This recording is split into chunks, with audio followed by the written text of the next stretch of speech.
Get out. Paying bills doesn't make you family. That's what my father spat at me across the Thanksgiving table. His voice cut sharper than the carving knife, silencing the clink of silverware and the soft hum of conversation. And then my mother twisted the blade. "You're just jealous of your brother," she whispered, almost tenderly, as though her cruelty needed a gentler delivery. I smiled. Controlled. Precise. Then let him pay the $9,600. The room shifted. Chairs creaked. Forks froze. My brother's face drained. But I didn't wait for their replies. I excused myself, walked upstairs, and began shutting the house down. By morning, there would be cops, tears, chaos, and for the first time in years, I would finally breathe. It hadn't always been war. I was 12 when my father first told me, "You're the responsible one." My brother Ethan was the golden boy, charming, careless, adored. He crashed cars, racked up debts, dropped out of college, yet he was still the future. I was the fallback, the fixer, the invisible scaffolding that kept their little kingdom upright. When Dad lost his job, who covered the mortgage? Me. When Mom needed her credit card bills paid, whose account got drained? Mine. When Ethan blew through money like oxygen, who bailed him out? Always me.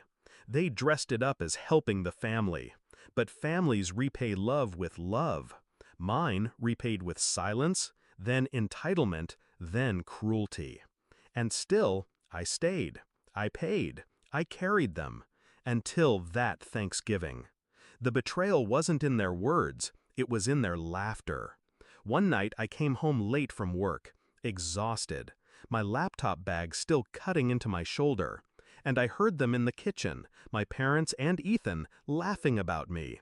"She really thinks she's part of this family," Dad chuckled. Mom giggled. "Let her, as long as she keeps paying the bills." Ethan's voice sealed it.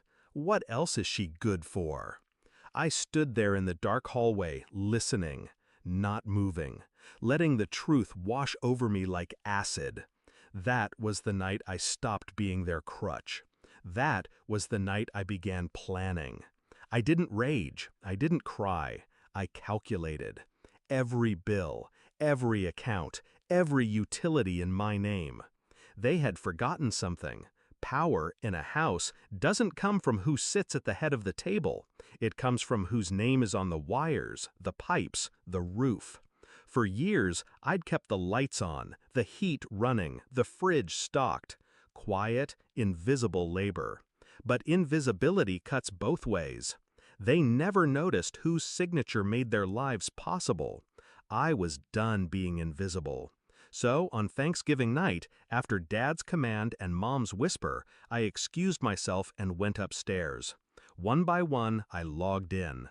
Gas, canceled. Electric, canceled. Internet, canceled. Water, canceled. The mortgage, already shifted back to them.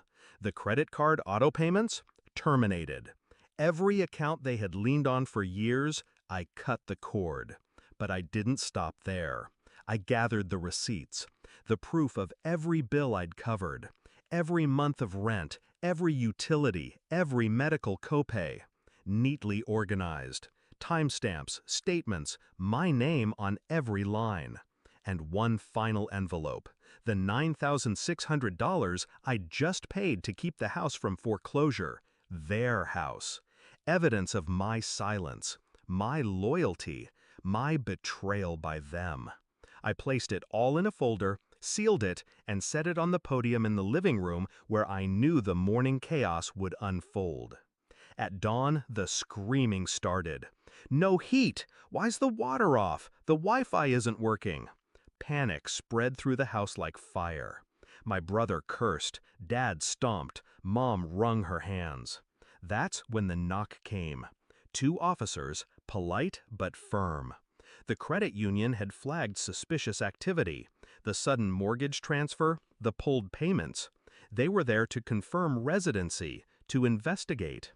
My parents stood frozen as I descended the stairs, calm, folder in hand. "Officers," I said, voice steady, "perhaps this will help." I laid the evidence out like a prosecutor. Every bill I'd paid, every debt I'd cleared, every responsibility they'd shrugged onto me. And then the 9,600, paid not out of love, but out of survival instinct. Dad's face drained of color. Mom's lips trembled. Ethan stuttered. The officers exchanged glances. "So you've been financially supporting this household?" "Yes," I answered simply. "And last night I was told I'm not family, that I should get out." The silence that followed was heavier than any shout. Dad tried to bluster, "This is ridiculous," but Mom's tears betrayed him. Ethan's clenched fists betrayed him. They had no defense. The officers left with warnings, recommendations, referrals. Legal proceedings would follow. But I didn't stay for that part. I walked out the door, folder under my arm, the November air sharp in my lungs. Behind me, the house that had drained me was unraveling. For once, the chaos wasn't mine to fix. And the beauty of it? I hadn't lifted a fist. I hadn't shouted. I had simply